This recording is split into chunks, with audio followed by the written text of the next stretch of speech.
Olá pessoal, boa tarde. Então, a nossa 11ª aula de teoria política do programa de pós-graduação em Ciências Sociais, coordenado a disciplina pelo professor Djalma Cremonesi, é sobre os federalistas, né? Então, a gente vai utilizar como base algumas teorias de Alexander Hamilton, James Madison e John Jay. Bom, para a gente compreender, então, o federalismo existente hoje no Brasil, é necessário que a gente revisite, né, a questão histórica desse federalismo, como ele se constituiu, né, tendo por base as suas origens históricas.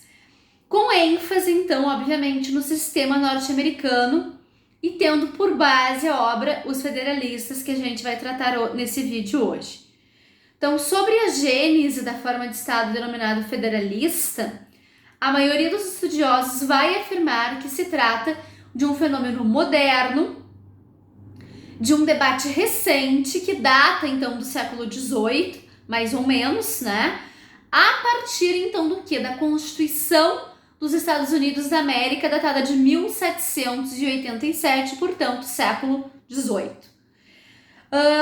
Eu trouxe uma citação aqui para vocês do Dalmo de Abreu Dallari, onde ele traz o seguinte, abre aspas, na realidade, conforme se verá, o Estado Federal é um fenômeno moderno que só aparece no século XVIII, não tendo sido conhecido na Antiguidade e na Idade Média.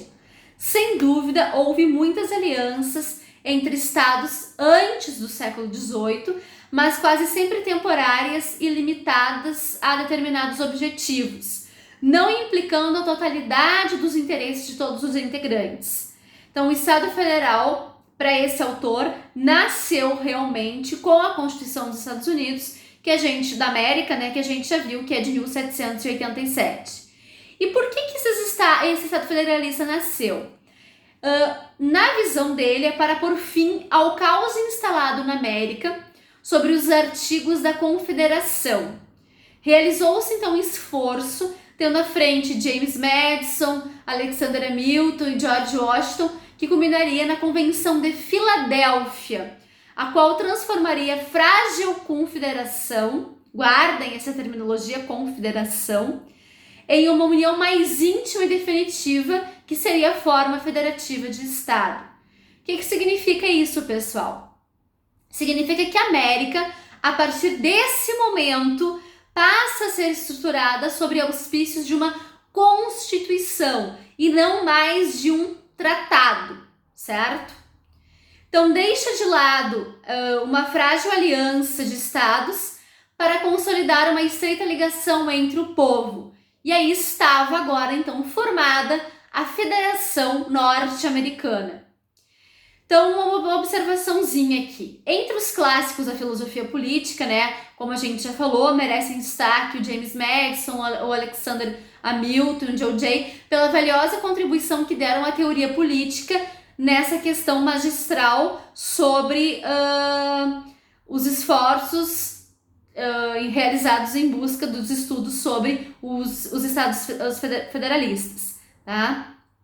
Então, a partir dessa obra que eles construíram, né, os artigos federalistas, herdamos esses autores termos como presidencialismo, republicanismo, a democracia representativa e, obviamente, a forma federada de Estado que nós conhecemos hoje no Brasil. Tá?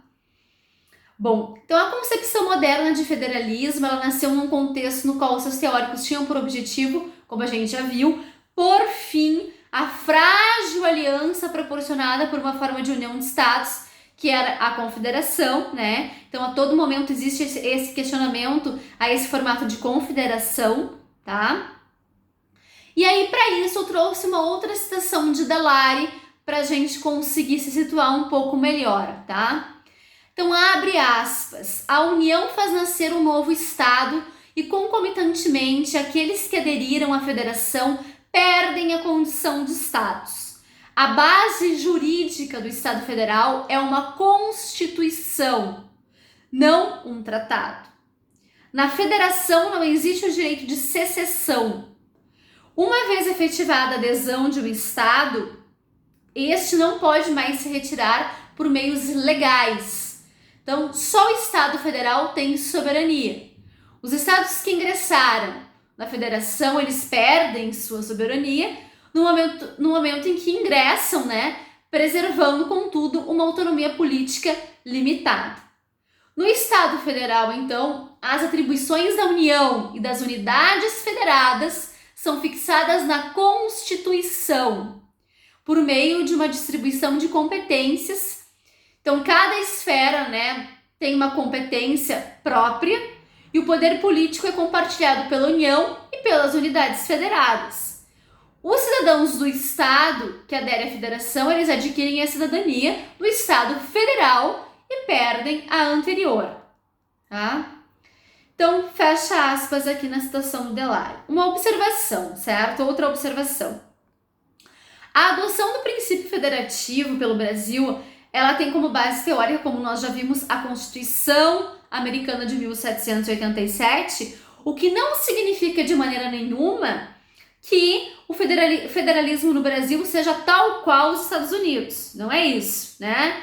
No Brasil, então, a nossa forma federativa é assumida desde a proclamação da República em 1889 e vai se estendendo até nós chegarmos na Constituição Federal de 1988, que é a nossa última Constituição em voga. Então, nós agora também somos pactos federados, somos um Estado federado, tá? Que mais que é importante a gente saber? No próprio primeiro artigo da Constituição Federal de 1988, já fica ali delimitado que a República Federativa do Brasil é formada pela união indissolúvel dos estados, municípios e do Distrito Federal, que era o que a gente vinha comentando anteriormente. Nesse sentido, pessoal, a definição contemporânea de federalismo o apresenta como um sistema de governo no qual o poder é dividido entre o governo central, que é a União, e os governos regionais. O federalismo é definido em sua acepção positiva como um meio termo entre um governo unitário, com os poderes exclusivamente concentrados na União, e uma confederação na qual o poder central seria nulo ou fraco. O que a gente tem que levar em consideração? Que a diferença essencial entre federação e confederação é que na primeira, na federação, o governo central possui poder sobre os cidadãos dos estados ou províncias que compõem a União, sem que essa ação tenha de ser acordada pelos estados, porque os estados já são entes federados, certo? O princípio constitucional, então, no qual se baseia o Estado Federal é a pluralidade de centros de poder soberanos, coordenados entre eles, de modo tal que o governo federal ele tem a competência sobre o inteiro território da federação, seja conferida uma quantidade mínima de poderes indispensável para garantir a unidade política e econômica, e aos estados federais que têm competência cada um sobre o seu próprio território, sejam assinalados os demais poderes. Então, a federação constitui, portanto, a realização mais alta dos princípios do constitucionalismo. Com efeito, a ideia do Estado de Direito, o Estado que submete todos os poderes, é um Estado que submete todos os poderes à lei constitucional. Então, concluindo, né, pessoal, o federalismo ele é uma forma de organização de Estado em que os entes federados são dotados de uma autonomia administrativa, política, tributária e financeira necessárias para manter o equilíbrio que se estabelece entre eles para a constituição do Estado Federal. Então, por tratar-se de um acordo entre os entes federados, um pacto federativo, há a implicação de quê? De reciprocidade, obviamente, e cooperação entre os envolvidos, o governo central e os governos subnacionais locais. Resumindo, pessoal, então o vídeo de hoje, o que é o federalismo, né? Então, federalismo é um sistema de governo federativo que onde vários estados se reúnem para formar uma nação, né? Cada um conservando sua autonomia, que é esse pacto federativo que a gente está falando antes. A origem do federalismo a gente já viu, que ela data então lá, né, da Constituição dos Estados Unidos da América de 1787, e a partir disso então ela vai sendo levada para outros lugares, né, e chega aqui no Brasil, não no mesmo formato, mas com algumas ideias pontuais, principais, nodais, né. Como se classifica o federalismo, então, para a gente terminar o videozinho de hoje, né? Olha, o federalismo, então, tem pode ser chamado de federação, de Estado Federal ou Estado Federativo, que é aquele em que é uma participação dos Estados membros no poder central por meio de uma das câmaras que compõem o poder legislativo. Não há, portanto, uma hierarquia entre Estados membros e União, né? Todos são interdependentes, estão ali funcionando de uma forma conjunta. Então, a federação, o Estado Federal ou Estado Federativo é aquele em que há uma participação, como a gente já viu, dos Estados membros no poder central, tá? E nessa forma de Estado, os Estados membros possuem autonomia política, também que a gente já viu, que é o poder de auto-organização mediante um poder constituinte próprio. Como a gente viu, não há uma hierarquia entre os Estados membros e a própria União. Por Estado membros, então, o que a gente vai entender? A subdivisão administrativa, né? Eles têm uma subdivisão administrativa com autonomia, dotada de um governo próprio e que seguem a Constituição. Todos devem seguir o Pacto Constitucional, o Pacto Federativo, né? Assim como os demais membros da federação. Então, no caso brasileiro, né, qual é o exemplo que a gente tem? São as unidades federativas, né? Que é, por exemplo, o que seriam as unidades federativas? Os estados, os vários estados. Rio Grande do Sul, Rio de Janeiro, São Paulo, Goiás, Amazonas, né?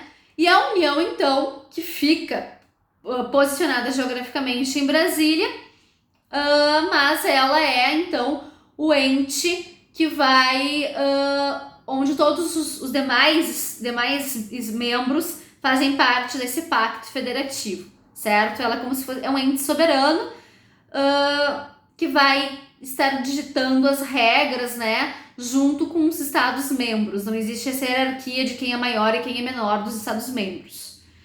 Então, a federação possui, como eu queria explicar para vocês, né, a federação possui múltiplos polos políticos administrativos autônomos, ao contrário do Estado unitário, que possui apenas um polo administrativo autônomo. Desse modo, uma das principais diferenças entre a confederação e a federação reside no fato de que na federação, os entes federados precisam abdicar de suas respectivas soberanias em favor da existência de um governo federal, mas ainda sendo-lhes reservados todos os poderes locais constitutivos de suas autonomias. Eu espero, então, que eu tenha conseguido, pessoal, aqui me fazer entender sobre a questão dos entes federativos, do federalismo em si, né? Mas é só a gente pegar o exemplo do Brasil, né? Onde a gente tem, então, essa questão do Estado unitário, né? E aí os vários estados que se ligam a esse Estado unitário, que são os diversos estados que compõem o Brasil, né? São as diversas unidades federativas, então, que compõem o Pacto Federativo. Eu agradeço a atenção de todos.